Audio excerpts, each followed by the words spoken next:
அருமையான திங்கட்கிழமை அன்னைக்கு பௌர்ணமியுடன் கூடி வந்திருக்கிறது. அருமையான ஒரு பொன்னாள், நன்னாள், அது இந்நாள். அன்னதானம் செய்யுங்கள், குலதெய்வ வழிபாடு செய்யுங்க. பௌர்ணமி அன்னைக்கு குலதெய்வத்தை அழைச்சு வீட்டில் அவங்களுக்கு உணவு பரிமாறுங்க, அவங்களுக்கு நைவேத்தியம் பண்ணுங்க, உங்க குலதெய்வத்தை மகிழ்ச்சியா வச்சுங்க. குலதெய்வம் கோயிலுக்கு போங்க, சக்கரை பொங்கல் வைங்க, 4 பேர்த்துக்கு கொடுங்க, எறும்புகளுக்கு போடுங்க.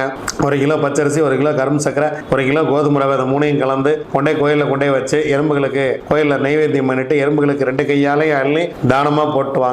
அதே போல அம்பாள் ஆலயங்களுக்கு செல்லுங்கள். அம்பாளுடைய அனுகிரகம் பெற வேண்டிய நாள் இந்த பௌர்ணமி திதி. சர்க்கரை பொங்கல் வைங்க, நீங்க வாழைப்பழம், சக்கரை பொங்கல் இதெல்லாம் கொண்டு போய் அடுத்தவங்களுக்கு தானமாக கொடுங்க. கொடுக்க கொடுக்க வாழ்க்கை ரொம்ப மகிழ்ச்சியா இருக்கும். கோவிலில் அன்னதானம் செய்யுங்க. நீங்க 10 பேருக்கு சாப்பாடு, தண்ணி பாட்டில் வாங்கி கொடுங்க. இந்த பௌர்ணமி உங்கள் வாழ்க்கையில் முழு வெளிச்சமாக இருக்கட்டும். புரட்டாசி மாதம் வரக்கூடிய பௌர்ணமி, அதுவும் திங்கட்கிழமை அன்னைக்கே வந்திருக்கு. சந்திரன் பௌர்ணமி முழு நிலவாக, திங்கட்கிழமையும் சந்திரன் பிறை சூடிய எம்பெருமான் சொக்கநாதனை வழிபடுங்கள். வாழ்க்கை மிக மிக வளமாக இருக்கட்டும்.